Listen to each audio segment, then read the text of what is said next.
Now it's time for the final games I beat video for 2024.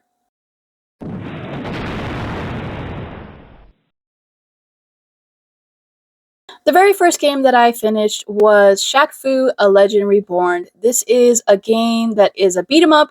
You are Shaq. It is a hilarious beat 'em up. You see a bunch of fake advertisements and real advertisements, and you see people that look like characters and celebrities and athletes, and you're like, no, they did not. Yes, they did. They really did put somebody who looks like this, and it was a kind of controversial thing. I was surprised they did that, but I was not surprised because it's Shaq. He don't care. If he wants to do that, he's gonna do it. He has made some games in the past, and he made a fighter. It wasn't great. Everybody who played the game knows that the fighter was okay. The beat 'em up is okay. It's a good beat 'em up. Would I put it on my top 10 ever? No. Would I put it on a top 10 list ever? No. But would I keep playing it? Yeah. I would say definitely get it, but not for full price. Don't pay full price ever for this game, even physical. Don't ever pay more than 20 bucks. It's a good game. I recommend it. It's definitely a game that I don't think I would have ever picked up if I didn't see it on sale. So, good solid game, hilarious time. Just don't expect amazing acting. Then I played a hack and slash, like free for all type of game. I didn't realize there was a story mode to this. It's For Honor, a game that I thought was just like an online PvP type of game where you just keep strategizing and stuff like that. I didn't know at all. And then one day I was watching somebody stream it, and they were streaming the story, and I was like, hell yeah, I want to play this. This is on Game Pass and PlayStation Plus. It's been on everything. I'm going to definitely play it now for sure. You are a series of people. You're a Viking, a samurai, a knight, and basically you go through and you're trying to conquer, depending on where you are in the story, different lands. So when you're a Viking, you're trying to conquer the samurais and the knights. And it's so weird to see them like right next to each other, but it made sense for the story because you're different people at different times. So you'll be a knight who is trying to work their way up in the ranks, and then all of a sudden you're a general of the squad, and you're trying to conquer this person, and so you're taking them out for whoever the leader is at that time. It really was fun. I enjoyed the game. It really took a minute to understand the mechanics because basically the blocking is wherever their sword is, you have to maneuver your analog stick to that area. So you have to have like, it was like a weird funky setup for my hand. You had to have like your hand on like the L2, plus you had to have your analog stick, plus you had to have the other one ready to attack. So you were like parrying and attacking. Man, I had to like take breaks in between because it was a weird time of like, you're getting ready for this, but then you're like, okay, I need a break.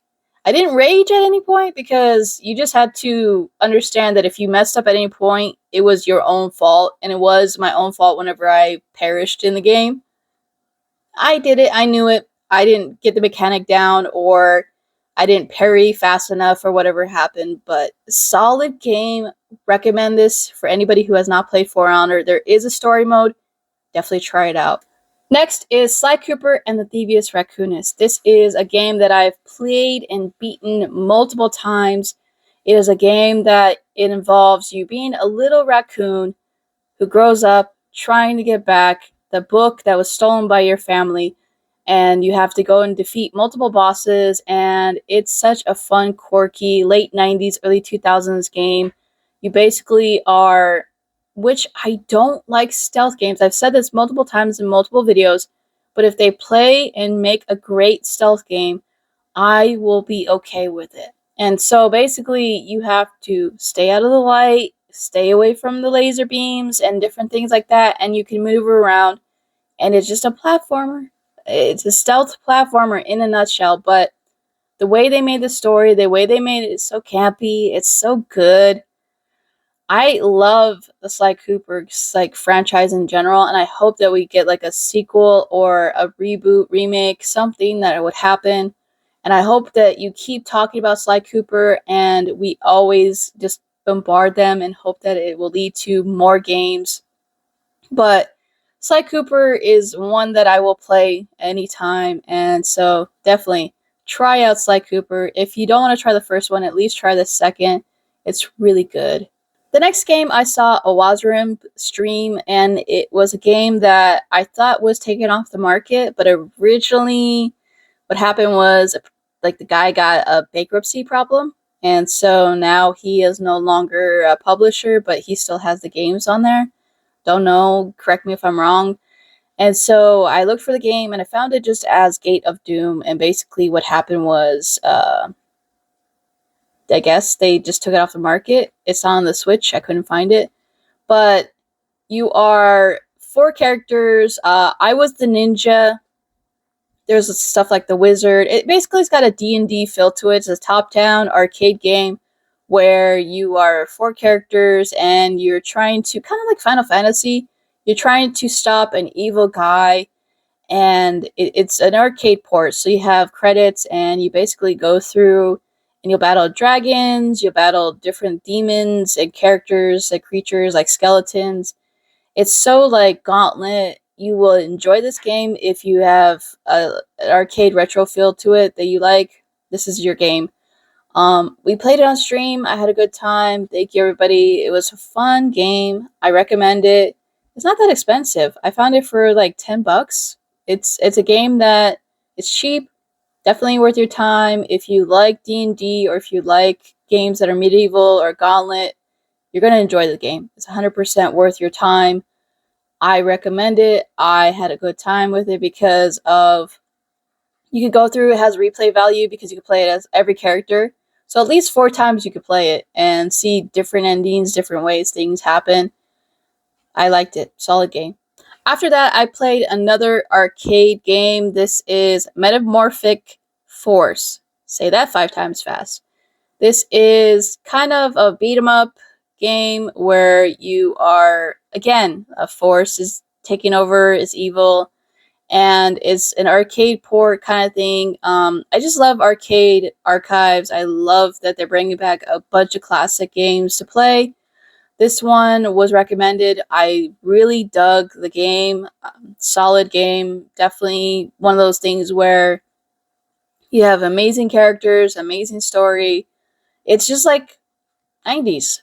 I love the 90s. I love 80s arcade games. If you recommend it, I will try it on stream. If it's not on there, I will try to find it on my RetroPie.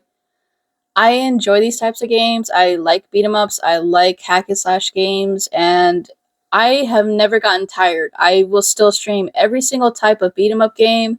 I still have to stream other ones that are on the list, but yeah, for sure. Definitely try this out. It's a solid 10 out of 10 game. The next game is called Forspoken. This is a game that I have mixed feelings about because I've played the game multiple times in different ways. I played it as Saints Row 4. It's literally Saints Row 4. If you ever played Saints Row 4, you know what I'm talking about. Because it's a mirror image of the game. Literally, in Saints Row 4, you collect orbs. You get so many orbs and you get upgraded powers. You could fly around, you could jump, you could parkour off of things. You literally just push a button and hold it and you're fast running around. Guess what? That's what you do in Forspoken. I was like, I played the damn game before. I literally was like, I'm so irritated that they are trying to do something with this game and make it seem like it's a brand fresh new idea. It's not. I've seen Volition do this multiple times. When the Reelected one came out, I played it and beat it again. This is a game that is trying to be serious and 100% trying to get you to understand the character. I was irritated the whole time. The character was obnoxious and annoying, and not in a good way. You're trying to understand where she's coming from, but all you hear is the bracelet thing talking to you nonstop. He doesn't shut up, ever.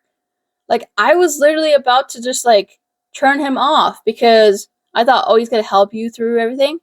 He just keeps saying, oh, look over there. You know, like, it's like when you play Link, you know, a Zelda game, and Link is getting obnoxiously annoying because the little fairy thing is like, yeah, go over here, do this, do that. Same thing. I am getting annoyed by the damn bracelet and him telling me, oh, do this, watch out for that, watch out for this, watch out for this guy, watch out for the creature, watch out for the... It was so bad. I really wanted to turn him off, but I was like, you know what? You never know. He might actually help you. Well, he helped me a couple times when I didn't see a creature, and some of the bosses were so stupid. There was boss fights that I was like, how are you supposed to beat this on like whatever mode? And you literally just button mash. You don't really do anything. There's no strategy. You just like eventually knock the creature down or the person down or whoever you're fighting. I don't know why people are defending this game. It's a game that should have not been $70. This is a game that should have been like 50 or less. And I don't know why everybody's getting mad at the people that are mad about it. Again, I don't care about it being a female character. I played and loved Horizon Forbidden West. I love those types of games. It's the way they did the front to the beginning of the game, all the way to the back to the end of the game. Not at one point was I enjoying the game 100%. I would start liking the game, and then all of a sudden something stupid would happen, or something would be obnoxious, or they want you to really care about a character, and then the character perishes in the game, and then you're like, I didn't even get 5 seconds with this character. How am I supposed to like this character? I mean, I just don't know how to describe Forspoken without getting irritated about stuff. And I get both sides. I get that some people really enjoyed this game. I was in the middle. I had times where I did enjoy the game. There would be an epic boss fight that actually was really good. There'd be some random creature out in the map that I was like, oh, damn, this is a really good creature that they made. And then there's like bird creatures that pissed me off, and I'd be like, well, you had me there for a little bit. So, Forspoken, never buy it full price. If ever the physical copies become $100, I will laugh, because it's not a great game. Not a game that should have been a AAA release that should have been $70. So, weird game to end on, but yeah, that's just how it goes. And with that, I have beaten 6 more games. I am currently at 113 games in total for the year.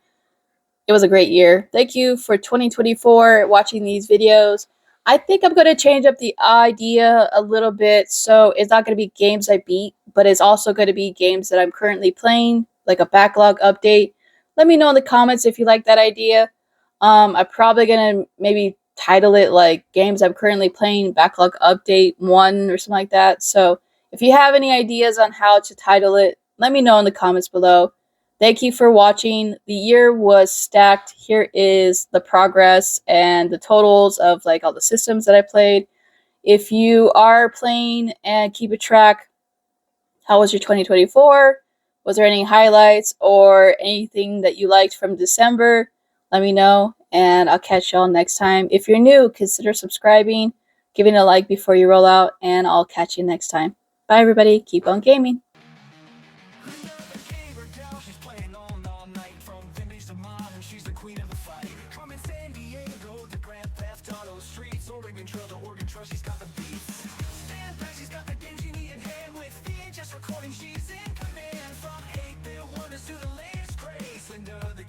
She's here.